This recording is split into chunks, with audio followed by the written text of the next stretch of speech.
things off with the head basketball coach. Got to guess. We got a leadoff hitter right out of the gate today. Jay Ladner joins us coaching at his alma mater going into season number 7. Can that be real? Can it be year 7? It doesn't seem like it, to be honest with you. It just seems like the other day, but it's certainly a dream come true for me. I've been able to, live with a lot of college athletes. Of course, had an opportunity to play here back in the 80s, and it was a dream of mine to be able to come back and coach here. So I'm blessed every day. So excited to start year number 7. It doesn't matter where you are in the world of college athletics. It doesn't matter what the sport is. We know that the one constant right now is change, and a lot of change on your roster. We were talking right before the show began.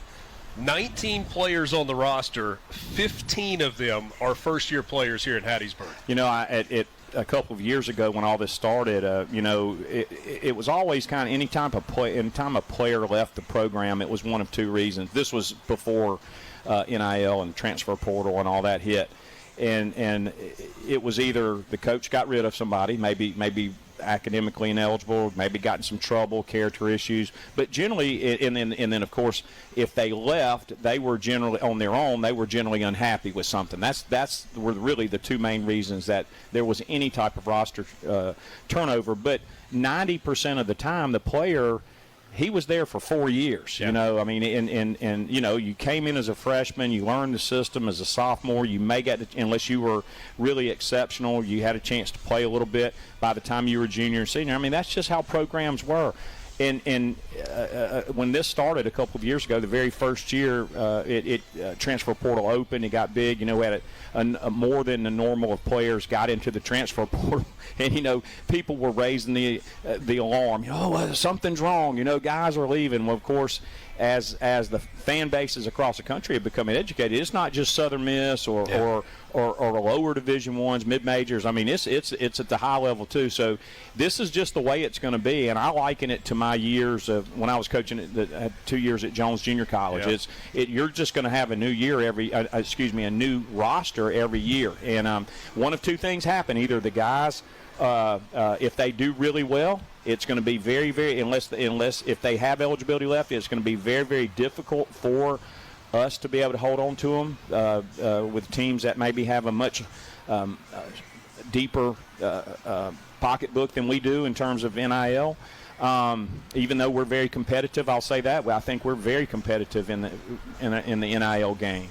Or they haven't done well, and they're looking for a different opportunity. So it works both ways, and it's unfortunate. It's not whether we agree with it or not. That's the way it is, and we better adapt to it pretty dang quick. Team chemistry and culture building has always been a thing that you guys have done. Do you find yourself doing more, even team building activities and stuff to get them together?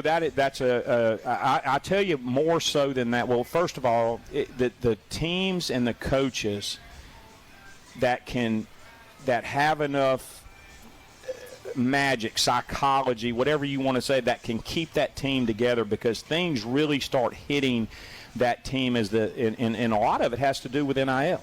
You'll have one player making a little bit more than others. It gets out, even though you try to tell them, hey, this don't look into somebody else's bag. You worry about yourself. We try to do that with our salaries. How y'all do it. Y'all we all know about that. Richard. And so that happens, and of course over the course of the year, and it happens. Trust me, it's happening at the high level, our level, lower Division I.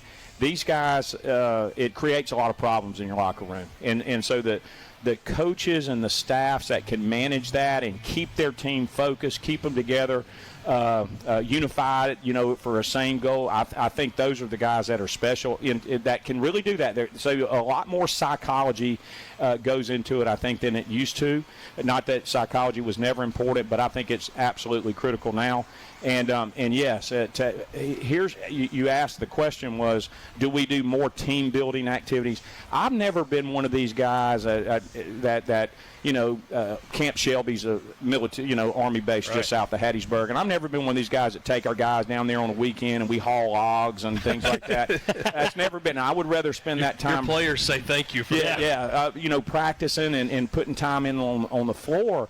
But now there's a rethinking, and it's along your point. We've already done it. We've already had taking the guys bowling.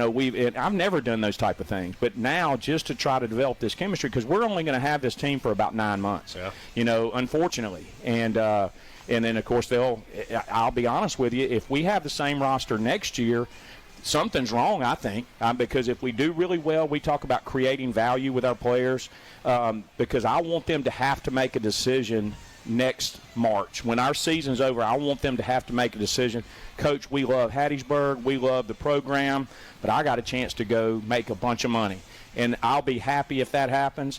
Or they say, Coach, I've developed here, we're creating value for me, I want to stay here another year, if that happens too. So I'm happy either way. But I want them to have to make a decision. If they've done that, we've created value, we've of course been successful, and that's the kind of the way that we look at it. I'm struck by the international flavor of your roster. Yeah. You got a player from the Senegal, a couple players from Canada, one from the Dominican Republic, one from France. What is the international recruiting like to Southern Mississippi? Well, Southern Miss, and I, of course, I'm a proud Southern Miss. Grew up in Hattiesburg, had an opportunity to play here, played for MK Turk, and just played at a great time. Our football was great when I was here. And by the way, I think Coach Huff's making a great impact, and it's going to be an exciting weekend come on the 30th when Mississippi State comes in. But Southern Miss has a great brand nationally and internationally. So we've got a great group of assistants. Some of them, of course, are sitting right here with a lot of connections worldwide. But when we talk to players across the country or, of course, internationally, Southern Miss is a name that resonates with them, and that helps us. And so our president, Dr. Joe Paul, talks about Southern Miss. Our tradition is that we're famous for punching above our weight, and I think that's who we're always going to be. We understand that. There's certainly nothing wrong with that. That's no affront to our rivals in state. We take great pride in it. And but internationally and of course nationally, we can get into conversations with players and of course the people. Now we have to deal with agents, and which is a whole different story. We could talk for weeks about some of our stories dealing with agents. What about languages? Have you learned any of them yet? I haven't. Look, I struggle. If growing up in Mississippi, you struggle enough to speak English. I have to clean my English up to talk to kids in other parts of the country. But no, but I have to give our assistant coaches. We've got a great staff, and they've done an incredible job of putting this roster together. And excited really about the players that we're able to bring in. But a lot of it has to do with Southern Miss. The name, and I'm proud to say that opens doors.